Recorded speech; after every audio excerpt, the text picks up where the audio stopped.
Привет! С вами Каска. В этом ролике я тебе расскажу, как можно повысить FPS в War Thunder, а также избавиться от лагов и фризов. Постараюсь рассказать много полезной информации, особенно для новичков. Поэтому ролик будет делиться на два этапа. Первая половина ролика — это у нас настройка графики. Конечно же, неотъемлемая часть любой игры. Как бы там ни было, но настройка графики влияет очень и очень сильно на частоту кадров. А после настроек графики мы сделаем быстренькую настроечку и оптимизацию Windows.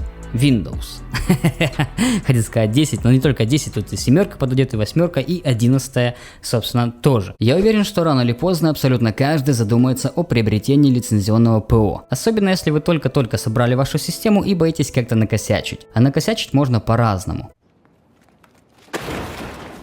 Давно не секрет, что использование крякнутой винды либо того же офиса как минимум заставляет вашу систему работать не на все 100%. Поэтому хочу порекомендовать своих надежных партнеров. Это интернет-магазин L-Store, который работает на рынке более 10 лет.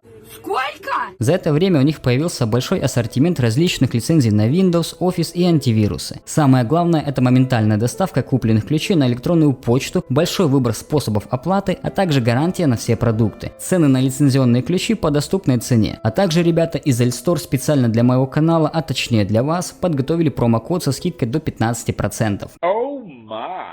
Сейчас это лучшая возможность, чтобы приобрести Windows, Office или антивирус. Пару кликов и ключик у тебя на почте.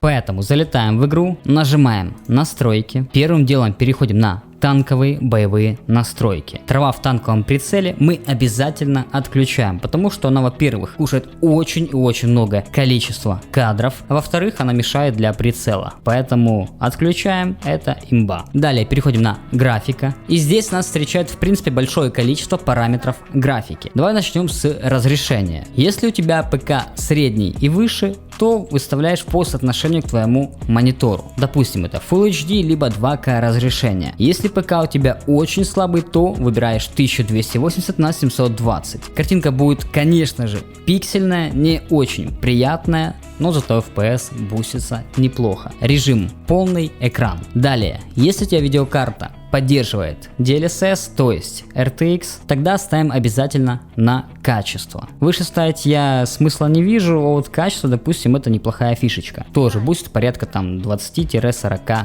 кадров. Анизотропная фильтрация. Кстати, я и забыл сказать, что здесь нас встречает не только большое количество параметров графики, но и некоторое количество очень странных для 2022 года настроек графики. Допустим, это анизотропная фильтрация, либо та же самая синхронизация. Если, допустим, мы меняем на любой из параметров, там 2x, 4x и так далее, нам требуется перезапустить клиент. Будто бы я вернулся в 2001 год. Не знаю, с чем это связано, но тем не менее. Я считаю, конечно, тупо. То есть тестировать фильтрацию мне было неудобно. Я, допустим, поставил сначала 2x, перезапустил игру, потом я тестирую. Потом дальше 4x. Перезапустил, тестирую и так далее. То есть гемор, если честно. Синхронизация, я вообще не понимаю, зачем перезагружать игру, если это вертикальная синхронизация. Короче, оставим эти вопросы разработчикам. Поэтому анизотропная фильтрация. По моим тестам, разница между 16x и выкл порядка 20-30 кадров. Но на графику я не заметил, что сильно прям супер влияло. В этом случае, в этой игре, анизотропную фильтрацию я отключаю. И всем рекомендую это сделать. Если у тебя нет DLSS, мы, конечно же, отключаем и можем сделать настроечку того же самого сглаживания. Сглаживание кушает много FPS, тоже порядка 30-40 кадров. Если система у тебя относительно мощная, то ставишь, конечно же, TAA. Если у тебя меньше сотни кадров, то ставь лучше, допустим, FXAA либо HQ FXAA. Если у тебя выше сотки, то можешь рискнуть и поставить TAA. Но играть без сглаживания я не могу, мне вообще не нравится. SSAA, я честно не знаю, кто этот параметр вообще добавил в эту игру, но когда ты ставишь 4x, FPS у тебя падает на 70-80%. Адекватно ли это делать, я не знаю, но думаю, скорее всего нет. NVIDIA Reflex Low Latency. Если мы ставим вкл, на FPS не влияет, если влияет, то 1-2 кадра. Если ставим усиление, то до 5-10 кадров у нас кушает. Я же рекомендую либо выключать, либо ставить на вкл. Флеш-индикатор задержки. Тут по желанию параметры производительности. Ну, не знаю, можешь ставить FPS, компактный, либо полный, как тебе больше нравится. Качество текстур. По большей части ставим от объема твоей видеопамяти. Если, допустим, у тебя 4 гига и меньше, то ставишь низкое. Если 4 гига и больше, то среднее. Если 8 гиг и выше, то высокое. Конечно, можно поставить высокое и когда у тебя 4 гигабайта видеопамяти, но тем не менее, я бы не рисковал, ставил бы лучше среднее. Качество теней. На FPS не сильно влияет, я оставляю высокое. Если ПК у тебя слабый, то ставишь минимальное либо низкое. Хотя еще раз повторюсь, что на FPS в принципе не влияет. Разница, допустим, между минимальное и очень высокое буквально там, ну может кадров 5-8. Кстати, да, у меня есть паблик ВК. Если тебя интересуют более подробные настройки, более подробные тесты именно в цифрах, все будет именно там, в паблике ВКонтакте. Разрешение эффектов я оставляю на высокое, рендер не трогаем, лучше оставляем тоже на максималке. Если, конечно, у тебя система очень слабая, можешь поставить, ну, я не знаю, на середину, допустим. Качество облаков в полете и на земле. На FPS чутка влияет, я оставляю на середину. Качество ландшафта. Тут странный момент, допустим, если мы выключаем, то у нас там где-то на кадров 10 становится больше. Если мы ставим середину и максималыч, то у нас FPS никак не меняется. То есть картинка становится лучше между серединой и максималычем, а по кадрам все одно и то же. Поэтому ставим обязательно максималыч. Дальность деревьев. Где-то середина. Плотность частиц. На FPS не влияет, ставим максималыч. Дальность травы. Тоже странная фишечка на самом-то деле. Когда мы отключаем полностью траву, конечно, FPS бустится до небес просто. Но играть мне тоже так не нравится. Нужно хоть какая-нибудь растительность. И если мы ставим, допустим, середину либо максималыч, то я заметил, у меня лично очень странно работает. Но FPS больше. Если я ставлю на середину, у меня, допустим, примерно 200 кадров. Если я ставлю на максималыч, у меня где-то 215. С чем это связано, я не знаю и рекомендую тебе тоже это протестировать, как оно будет работать у тебя и уже от этого отталкиваться. SSAO я оставляю на середину. Тени от маленьких объектов и качество отражений. Кушает в принципе плюс-минус не сильно много, но это зависит именно от твоей системы. Если у тебя более сотки кадров, тут можешь уже побаловаться. Допустим, поставить тени на середину и отражение тоже на середину. Если у тебя меньше сотки кадров, то лучше выключай. Это чисто два параметра, которые оставляем на запас. Качество воды. Я не знаю, если ты играешь чисто на танчиках, либо летаешь, то ставишь, наверное, низкое, либо среднее. И то я рекомендую поставить, наверное, все-таки низкое. Ставить выше, ну, хз, есть ли смысл. Качество глобального освещения. Кушает невероятно много FPS. Тут, конечно же, я порекомендую поставить низкое, но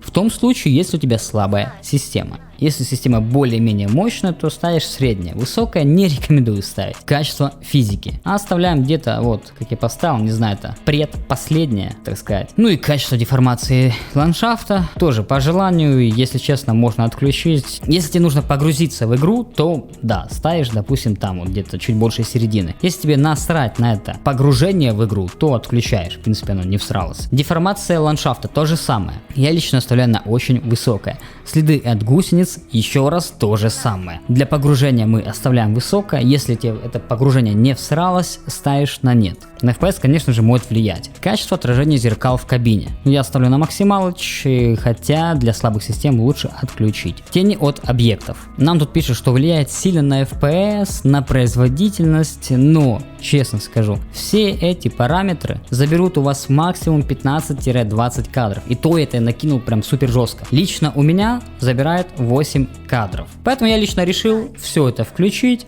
Пусть будет, пусть работает. Какое-то все-таки погружение тебе дает. Все-таки это симулятор танков, самолетов и так далее. Поэтому почему бы не оставить включенным. Но если вдруг у тебя система слабая, то да, тени от объектов отключаешь, тени на эффектах тоже отключаешь. Допустим, это все можно пооставлять. Мягкие частицы никак не влияют на FPS. Детальный дальний ландшафт можешь отключить. Эффекты линз не влияет. Улучшенная растительность тоже не влияет. По идее не влияет. А там смотри уже на своей системе. Совместимо со старыми видеокартами, не трогаешь ни в коем случае. VR тоже не трогаешь ни в коем случае. Ну и как-то так. После всех этих настроек нажимаем. Да чел, ну давай, отойди, да, я покажу людям, что нужно сделать.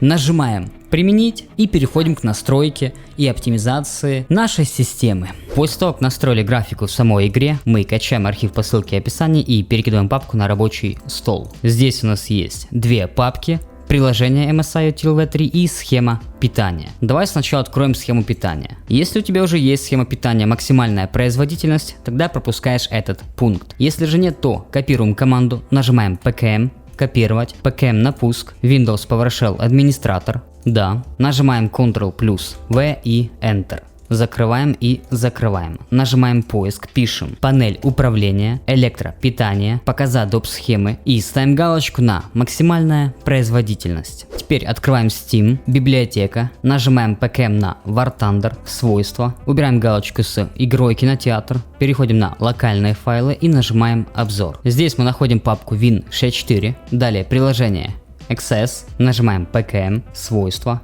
совместимость. Ставим галочку на «Отключить оптимизацию во весь экран». Далее изменить параметры высокого DPI и ставим галочку на «Режим масштабирования». Нажимаем «Ок», «Применить» и «Ок».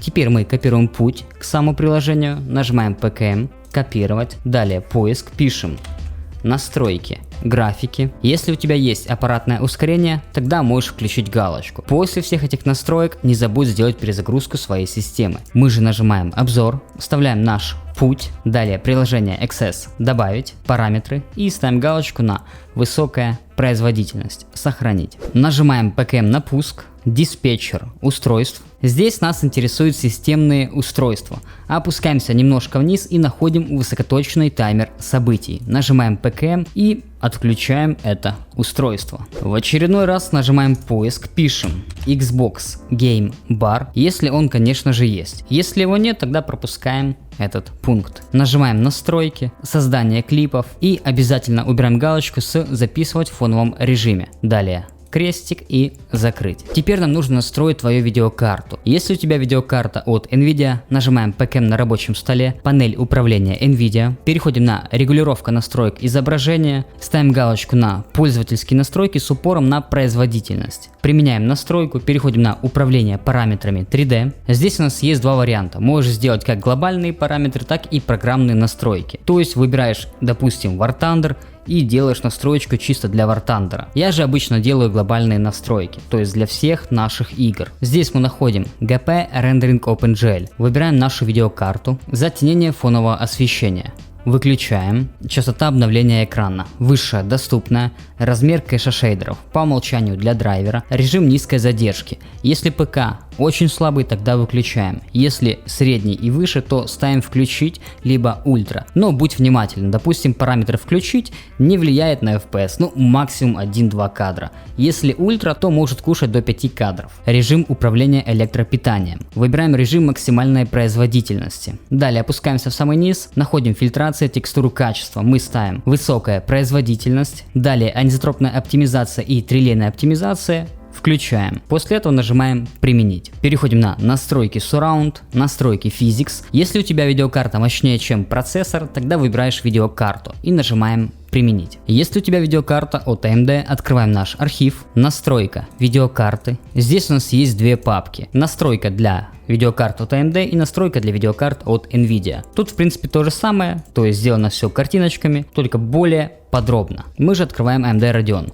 Здесь у нас находятся картинки с настройкой драйвера для твоей видеокарты, то есть какие функции включить и какие функции отключить. Возвращаемся в наш архив, находим приложение MSI Util V3, нажимаем PKM, запуск от имени администратора, это обязательно, да. Находим нашу видеокарту, ставим галочку на MSI, далее приоритет ставим High и нажимаем Apply. Все остальное мы не трогаем, можешь накосячить. Открываем твики реестра. Здесь у нас есть 5 файлов реестра. Перед тем как сделать их активацию, я рекомендую сделать бэкап файлов реестра. Как это сделать? Читаем тут, либо гуглим. Первые два файла реестра отключают Xbox Game Bar. Нажимаем PKM слияние, GameDVR2 PKM и слияние. Если вдруг у тебя нет слияния, нажимаешь два раза LKM, либо через Enter. Да и окей. То есть запускаешь как обычное приложение. Обычно эти два файлика бустят от 10 до 20 кадров. Естественно, это касается не всех систем, потому что кому-то может бустнуть FPS, а кому-то наоборот сделать хуже. Поэтому я рекомендую сделать бэкап файлов реестра. Далее отзывчивая система PKM слияния, сетевой тротлинг PKM слияния и системный приоритет тоже PKM и слияние. После этого нажимаем поиск, пишем параметры режима игры, игровой режим мы оставляем галочку, записи. Все, что здесь будет у тебя, ты полностью отключаешь. Переходим на Xbox Game Bar, тоже обязательно его отключаем. Далее, главное, конфиденциальность. Опускаемся в самый низ, находим фоновые приложения. Здесь нам нужно отключить Xbox и Xbox Game Bar. Ну и по желанию можешь подключать все ненужные фоновые приложения, которые ты в принципе не используешь. Либо используешь, но очень редко. После всех этих настроек залетаешь в War Thunder и наслаждаешься. Если не высоким FPS, то по крайней мере стабильной и плавной картинкой. Как говорится, до скорых встреч!